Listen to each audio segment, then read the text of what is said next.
కృత్తికా నక్షత్రం ఎంతో ప్రాధాన్యమైనది, యజ్ఞ సంబంధమైనదిగా భావిస్తుంటారు. అధిదేవత అగ్ని. ఈ మాసంలో వచ్చే పౌర్ణమి ఎంతో విశేషమైనది. ఈ కార్తీక పౌర్ణమి నాడు అటు విశేషంగా ఏకాదశ రుద్రాలతో, లక్ష బిల్వాలతో మహాదేవుడికి అభిషేక పూజలు చేస్తారు భక్తులు. ఇటు ఉదయం నుండి సాయంత్రం వరకు వైష్ణవ ఆలయాల్లో కూడా విశేష పూజలు నిర్వహిస్తారు. కార్తీక పౌర్ణమి హరిహరుల పూజకు పవిత్రమైన రోజు. ఈ రోజు చేసే నదీ స్నానం, సముద్ర స్నానం, క్షేత్ర స్నానాలకు ఎంతో విశేషమైన ఫలితం వస్తుంది.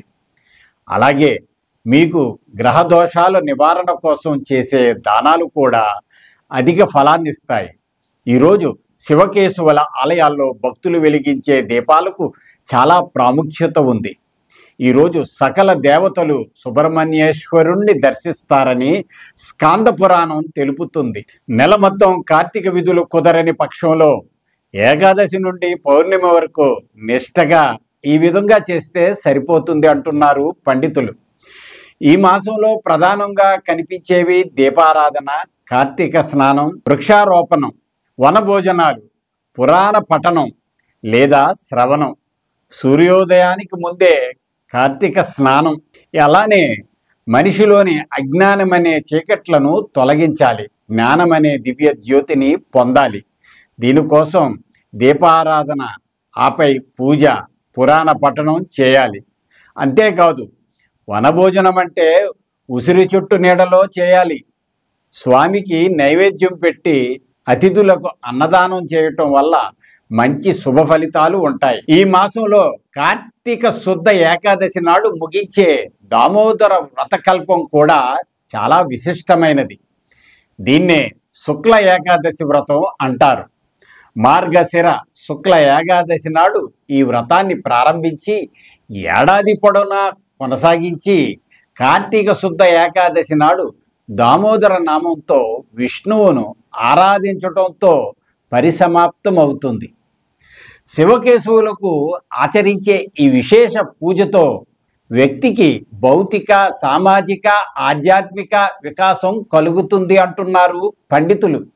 అందుకే ఈ కార్తీక మాసాన్ని జ్ఞానమాసం అని కూడా అంటారు. కార్తీక మాసంలోనే తులసి మొక్కల్ని ఆరాధించాలి. తులసి చెట్టు వద్ద గల లక్ష్మీనారాయణుల విగ్రహం కానీ, ఫోటో కానీ ఉంచి పూజిస్తే ఆయురారోగ్య ఐశ్వర్యాలు కలుగుతాయనటంలో సందేహమే లేదు. అందుకే తెల్లవారుజాములో, సాయం సంధ్యలో తులసి పూజ చేసి ఎవరైనా దీపం వెలిగిస్తారో వారి ఎంట లక్ష్మీనారాయణుల నివాసం ఉంటారంటారు పండితులు. అంతేకాక విష్ణు ప్రీతికరమైన రావి, తులసి మొక్కలను, పరమేశ్వరునికి ఇష్టమైన బిల్వ, మోదుగ చెట్లను ఈ కార్తీక మాసంలో పూజించడం వల్ల కూడా ఎంతో పుణ్యం దక్కుతుంది. తీవ్ర గ్రహ దోషాలు తొలగిపోతాయి. ఇక ఏడాదిలో ఒక్కరోజు కూడా దీపం పెట్టడం కుదరని వారు కూడా ఈ కార్తీక పౌర్ణమి రోజు 365 అంటే 365 ఒత్తులు వెలిగిస్తే సంవత్సరం అంతా శివకేశవులకు దీపారాధన చేసినంత పుణ్య ఫలితం లభిస్తుంది అంటారు పండితులు. అందుకే భక్తులు అధిక సంఖ్యలో 365 ఒత్తులు, 1000 ఒత్తులు, 1,00,000 ఒత్తులు వెలిగిస్తారు. భక్తులు ఈ రోజు ఏకభుక్తం ఉంటారు. కొందరు పూర్తి ఆరోగ్యంగా ఉన్నవారు ఆ రోజంతా ఉపవాసం ఉండి రాత్రి సమయంలో నక్షత్ర దర్శనం చేసుకొని స్వామిని పూజించి ఆహారం స్వీకరిస్తారు. ఇలా కార్తీకం అంతా భగవంతుడిని ఆరాధించే మాసంగా మనకు తెలుసు. శివకేశవులకు ఈ మాసంలో చేసే పూజలు సంవత్సర ఫలితాన్ని ఇస్తాయి అని పండితులు అంటున్నారు. ఈ కార్తీక మాసంలో చేపట్టే దీక్షలు విశేష ఫలితాలను ఇస్తాయి. భక్తులు కార్తీక మాసంలో ఆచరించే ఈ దీక్షల వల్ల శనిగ్రహ దోషం, రాహు కుజ గ్రహ దోషాలు తొలగి ఆయురారోగ్య ఐశ్వర్యాలతో ఉంటారు అంటారు పండితులు. ఈ పవిత్ర పుణ్యమాసంలోనే అయ్యప్ప దీక్షలు, శివమాల దీక్షలు, వెంకటేశ్వర స్వామి వారి దీక్షలను భక్తులు చేపడతారు.